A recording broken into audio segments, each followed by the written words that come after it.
लोग जो अनुभव है उसको सुनने का मौका मिला। और मैं ये समझता हूँ कि सीखने का इससे अच्छा मौका मुझे नहीं मिल सकता। लेकिन अभी जो बात कही गई कि आचार संहिता है, हम बात नहीं कर सकते, तो मुझे लगता है कि एक चीज जो मिसिंग है वो है कि क्या हम अपने बच्चों के साथ उनकी फंडामेंटल ड्यूटीज की बात कर सकते हैं? कर सकते अच्छा, पैसे भेज दिए। हैं? हैं जी? जरा पूछिए उनसे चल रहा। कि क्या हम फंडामेंटल ड्यूटीज की बात अपने बच्चों के साथ करें या ना करें, क्योंकि उस ड्यूटी को लेके उन्होंने आगे इलेक्शन में अगर हिस्सेदारी करनी है तो करेंगे। और वो ड्यूटीज कहाँ बनी? क्योंकि जब हम जलियांवाले बाग की बात करते हैं तो दो चीजें हैं, कुछ कहानियां हैं लेकिन कुछ विरासत है। अभी हम दो आदमियों का नाम ले रहे हैं, जो जनरल डायर का और माइकल ड्वायर का। कभी आपने ये प्रश्न किया कि वो तो बहुत बड़े एडमिनिस्ट्रेटर थे, अनामो कनाम वाले एडमिनिस्ट्रेटर थे, वो पागल क्यों हुए? क्योंकि इतने बड़े समूह पे अंधाधुंध गोली चलाना, बल ये कोई पागलपन से कम नहीं है। लेकिन किस चीज ने पागल किया? अभी रॉलेट कमेटी की रिपोर्ट की बात करते हैं हम, क्योंकि हमने मेरा ख्याल देखी नहीं। मैंने देखी, मैंने पढ़ी, और उसमें एक लिखा गया कि हमें जो वार्निंग दी है, एक जर्मन के राइटर ने दी है, कि अगर भारत में लोग जात से और धर्मों से ऊपर उठ के इकट्ठे हो जाएंगे तो वो ब्रिटिश राज का अंत है। 1857 क्यों याद आ रहा है उनको? चर्चिल बाद में उनको कहते हैं बेवकूफ मत बनो, हमारी बहुत बड़ी पकड़ है। आप 1857 का जो उनके अपने वैज्ञानिकों का, उनके हिस्टोरियंस का, एडमिनिस्ट्रेटर्स का नतीजा है, एक G.W. फॉरेस्टर है, वो ये कहता है कि 1857 से हमने एक बात सीखी है कि अगर लोग अपने धर्म जात पात से ऊपर उठ के इकट्ठे हो जाएंगे तो वो ब्रिटिश का अंत है। तो अब जब डायर ये कह रहा है कि मैं तो मतलब ब्रिटिश साम्राज्यवाद को बचा रहा था, तो क्यों कह रहा है? क्योंकि यही बात हुई थी। ये जो डॉक्यूमेंट है इसमें आप और अच्छी तरह पढ़ सकते हैं कि जिस चीज ने उनको पागल किया वो लोगों की एकता थी। और कल 9 तारीख थी, रामनवमी का दिन था 1919 में। रामनवमी जो है लाहौर में भी और अमृतसर में भी, ये दो बड़े सेंटर थे, इकट्ठे मनाई गई थी। शबीलें इकट्ठी लग गई, जो पहले कभी हिंदू पानी मुस्लिम पानी का नाम लेके बांटा जाता था। और आपको हैरानी होगी कि रामनवमी की जो लीड करने वाले थे वो डॉक्टर बशीर। डॉक्टर बशीर एक बहुत ही मतलब डेडिकेटेड प्रो पीपल डॉक्टर थे, तो इसलिए उनको आगे लगाया गया। तो ये जो एकता है, अब उसकी विरासत क्या है? क्योंकि अगर हम मतलब उसको याद करते रहेंगे तो उसकी विरासत को भूल जाएंगे।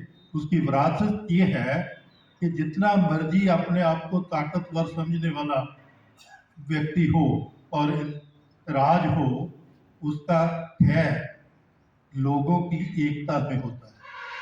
लोगों की एकता उसे तोड़ती है। और इसलिए जलियांवाला बाग जो है, आपको ये पता है कि जलियांवाले बाग का जो यादगार बनी है वो कैसे बनाई गई थी? क्योंकि महात्मा गांधी जी ने पूरा 1.5 महीना आके यहाँ पर बोलो वो मार्शल लॉ का और उस वक्त जो जलियांवाले बाग में हुआ था उसका पूरा वृतांत जो है वो एक रिपोर्ट में लिखा। और उनको लगा कि ये इसको एक मॉन्यूमेंट बनाना चाहिए। एक एक रुपया इकट्ठा करके 1 लाख रुपए में, वो निजी प्रॉपर्टी थी जलियांवालियों की, जलियांवाला इसलिए कहते हैं कि जलियांवालियों की थी, उनकी वो एक पर्सनल प्रॉपर्टी थी। वो 1 लाख रुपए में 1921 में गांधी जी ने खरीद के बनाया।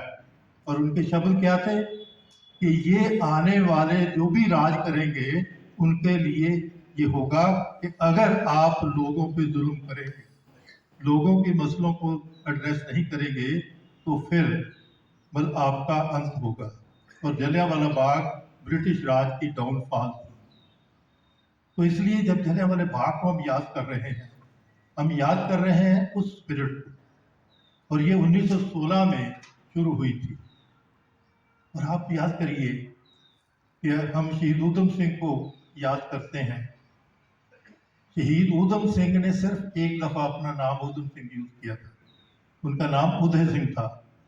5 साल की उनको सजा हुई थी क्योंकि वो गदर पार्टी वालों के साथ, जिसमें करतार सिंह सराभा जिसके लीडर थे, और गदर पार्टी जो है वो 1914-15 में आई।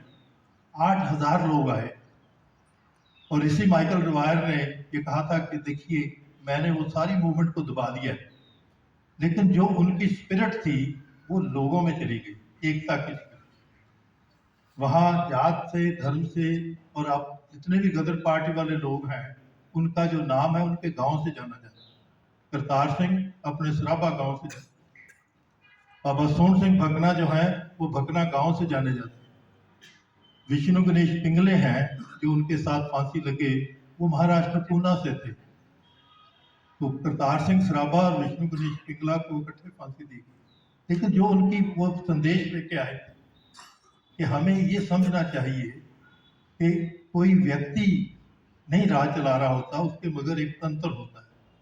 और वो तंत्र अगर हम नहीं समझेंगे तो फिर हम उसका समाधान नहीं निकाल सकते। इसीलिए जब भगत सिंह अपने साथी बी के दत्त के साथ सेंट्रल असेंबली में गए, उसकी बात आई, तो उन्होंने जो नारा दिया था वो 2 नारे नहीं थे, एक नारा था, साम्राज्यवाद मुर्दाबाद, इनकलाब जिंदाबाद।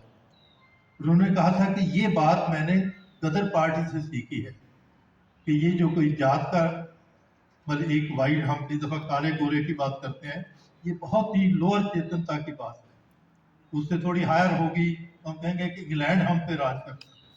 वो कहते नहीं, एक सिस्टम राज करता है, क्योंकि हमने दुनिया भर में देखा है, और उसको साम्राज्यवाद कहते हैं। और भगत सिंह ने कहा कि साम्राज्यवाद क्या है?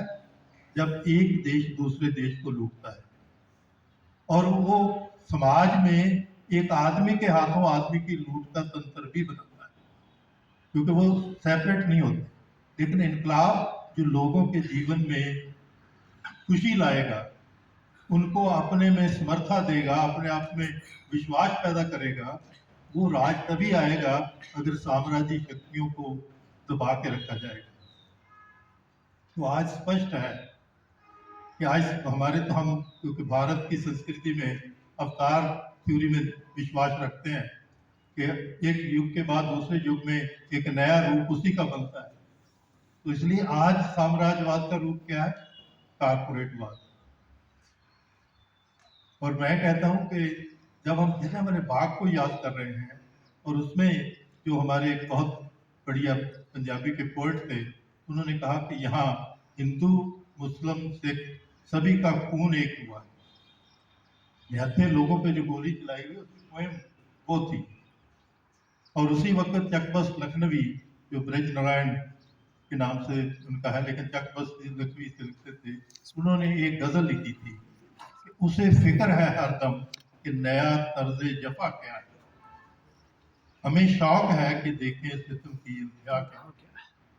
और ये जो शब्द हैं, ये भगत सिंह ने अपने छोटे भाई के नाम खत में रिपीट किए थे।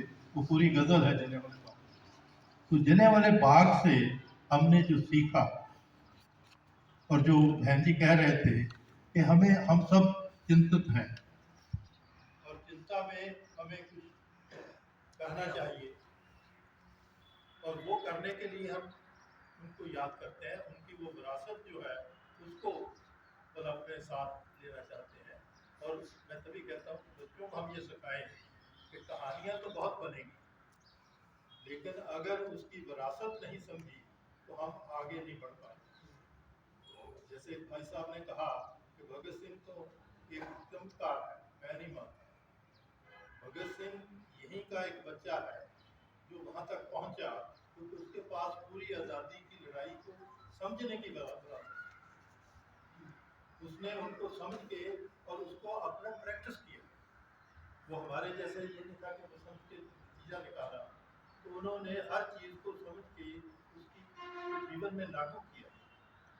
जैसे जब नौजवान भारत सभा बनी तो उन्होंने कहा कि नौजवानों को सबसे पहली लड़ाई तो अपनी कमजोरियों पर लड़नी होगी। इनकलाब के बाद में आएगी।